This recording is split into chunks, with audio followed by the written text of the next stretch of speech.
नमस्ते, मैं गौरव टेकरीवाल इस समय गोवर्धन मठ पुरी के शंकराचार्य स्वामी जी के सामने बैठा हूँ और मैं वैदिक गणित के सूत्र के बारे में कुछ सवाल उनके सामने रखूँगा, जिन्होंने भगवान ने बहुत मुझे इंटरव्यू प्रदान करके मेरे ऊपर बहुत बड़ा फेवर किया है और मैं कुछ सवाल गुरुदेव के सामने समक्ष रखूँगा। नमस्ते गुरुदेव, आपने समय प्रदान किया, इसका हम लोग बहुत बहुत कृतज्ञ हैं, आभारी हैं। मैं सवाल पूछूं? हाँ। गुरुदेव, कृपया कुछ वैदिक गणित के इतिहास के बारे में बताएं। पूर्वामनाय गोवर्धन मठ पुरी के 143 में जगतगुरु शंकराचार्य स्वनाम धन्य श्री कृष्ण बोधाश्रम जी महाराज ने भारती कृष्ण तीर्थ जी महाराज ने वैदिक गणित की रचना की, जिसको अंग्रेजी में वैदिक मैथमेटिक्स कहते हैं। शूल व सूत्र आदि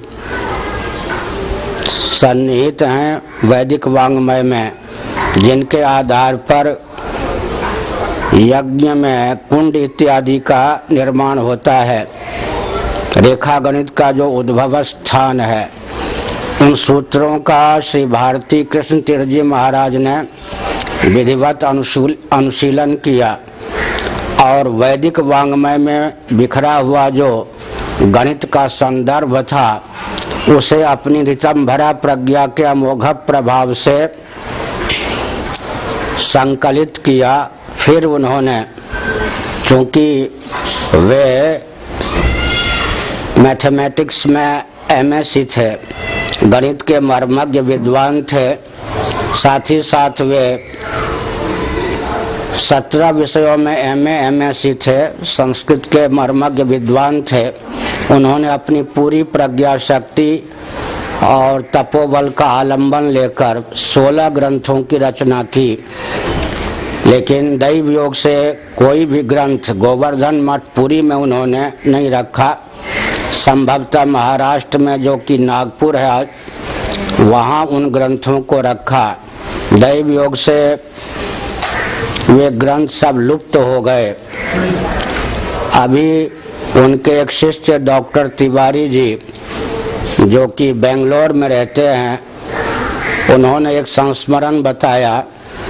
कुछ वर्ष पहले एक अंग्रेज महानुभाव ने गणित के ऊपर कुछ भाव लिखा, जो कि अद्भुत था। डॉक्टर तिवारी जी ने हॉलैंड आदि में प्रैक्टिस किया था। वे भारती कृष्ण तीर्थ जी महाराज की सेवा में रहे थे। उन्होंने परख लिया कि कोई भी संस्कृत से अनभिज्ञ व्यक्ति इस प्रकार का भाव व्यक्त नहीं कर सकता। जो वैदिक वाङ्मय का मर्मज्ञ नहीं है, वह इस प्रकार की सूझबूझ का परिचय नहीं दे सकता। वे उसके पास मिलने विदेश पहुंच गए, उससे बात की और कहा कि सत्य बताओ, यह तुम्हारी देन है या किसी और की। उस व्यक्ति ने अंत में विवश होकर बता दिया कि भारती कृष्ण तीर्थ जी महाराज, जो कि गोवर्धन मठ पुरी के शंकराचार्य थे, उनकी कृति चुराई गई थी। उसका कुछ अंश मैंने अपने नाम से अपने शब्दों में व्यक्त किया है। इस संदर्भ से सिद्ध होता है कि षड्यंत्रकारियों ने ग्रंथ को चुरा लिया था। अंत में जीवन के चरम दिनों में, जर्जर अवस्था में, आचार्य जी ने फिर से ग्रंथ लिखना प्रारंभ किया। केवल एक ग्रंथ वे अंग्रेजी में लिख पाए, जिसका हिंदी, संस्कृत आदि विविध भाषाओं में अनुवाद हो चुका है। उनकी जीवन लीला पूर्ण हो गई और कालांतर में वह ग्रंथ प्रकाशित भी हुआ। और यह भी तथ्य सत्य है कि पाश्चात्य जगत ने उससे लाभ उठाया। कंप्यूटर इत्यादि चमत्कारी यंत्रों का निर्माण उस ग्रंथ के अनुशीलन से प्राप्त हुआ है। अमेरिका जैसे पाश्चात्य जगत में उस ग्रंथ को बहुत महत्व दिया गया है। भारत तो पाश्चात्य जगत का अनुकरण करने लगा है। अब जबकि पाश्चात्य जगत ने इस गणित को बड़े चाव भाव से अपनाया है, तब भारत का ध्यान भी गया है। कई प्रांतों में और कई सामाजिक संस्थाओं ने भी इस ग्रंथ पर अनुशीलन और शोध प्रबंध का कार्य प्रारंभ किया है। वैदिक गणित के संबंध में हम यह कह सकते हैं कि उन्होंने जिन 16 सूत्रों का अपने ग्रंथों में उल्लेख किया है और कुछ उपसूत्रों का भी वर्णन किया है, यद्यपि आजकल अनुसंधान के द्वारा वे सूत्र लोगों को संस्कृत वाङ्मय में सुलभ नहीं हो पा रहे हैं।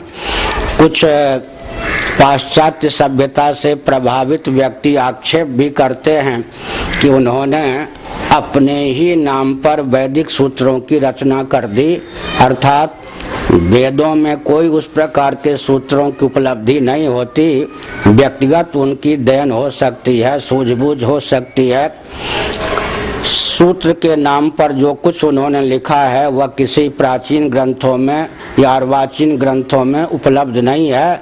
तो भले ही उन्होंने वेद को आधार बनाया हो अपने गणित का, लेकिन सूत्रों की रचना उन्होंने अपनी मेधा से ही की। लेकिन उपसूत्रों में एक है शिष्यते शेष संज्ञः। मैं डंके की चोट से कहना चाहता हूँ कि श्रीमद् भागवत 10वां स्कंद अध्याय 3 श्लोक 25 का चरम पद है यह।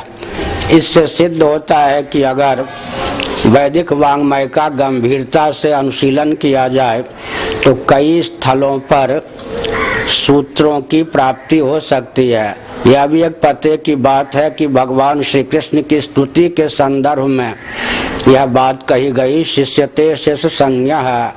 महाप्रलय में भी जो अवशिष्ट रहता है उसको शेष कहते हैं। चूंकि महाप्रलय में भी आपका विनाश नहीं होता, इसलिए हे प्रभु आप शेष नाम से युक्त हैं। इसका तो आध्यात्मिक अर्थ यह होता है, लेकिन उन्होंने अपनी मेधा शक्ति के बल पर गणित में इस सूत्र को ढाला। हम यह कहना चाहते हैं कि वेदों में जो दार्शनिक स्थल हैं और कर्मकांड संबंधी स्थल हैं, उनमें जो दृष्टिकोण दिया गया है उसके आधार पर हम यांत्रिक क्षेत्र में भी, गणित के क्षेत्र में भी, रसायन के क्षेत्र में, भौतिक विज्ञान आदि के क्षेत्र में, वनस्पति आदि के क्षेत्र में विकास कर सकते हैं। तो इस प्रकार उन सूत्रों का स्थल कहाँ है, इसके लिए पर्याप्त समय चाहिए और पर्याप्त वैदिक वाङ्मय की समुपलब्धि भी चाहिए और मनोयोग पूर्वक ग्रंथों का अनुशीलन भी करना चाहिए। केवल मैं इस संदर्भ में एक संक्षिप्त संकेत यह करता हूँ कि लोग सोचते हैं कि जहाँ जहाँ वेदों में गणित का संदर्भ है वहीं सारे सूत्र मिल जाएंगे, या वैदिक वाङ्मय में जहाँ जहाँ गणित का उल्लेख है, अग्नि पुराण इत्यादि में, वहीं से उन्होंने सूत्र लिया होगा। परंतु मैंने कहा कि भगवान की महिमा बताते समय जो बात कही गई वह गणित से संबद्ध भी है। तो अपने प्रकरण में कोई अर्थ भिन्न ढंग का होने पर भी उस सूत्र का अर्थ गणित के द्वारा भी प्राप्त किया जा सकता है। इस अद्भुत प्रज्ञा का परिचय श्री भारती कृष्ण तीर्थ जी महाराज ने दिया। लेकिन जिन सूत्रों का प्रयोग उन्होंने वैदिक मैथमेटिक्स में किया है, अगर कोई अंतर्मुख व्यक्ति गणित का और वैदिक वाङ्मय का विशेषज्ञ व्यक्ति अपनी सूझबूझ का परिचय दे तो अवशिष्ट 15 ग्रंथ जो कि उपलब्ध नहीं है उनकी संरचना भी कर सकता है।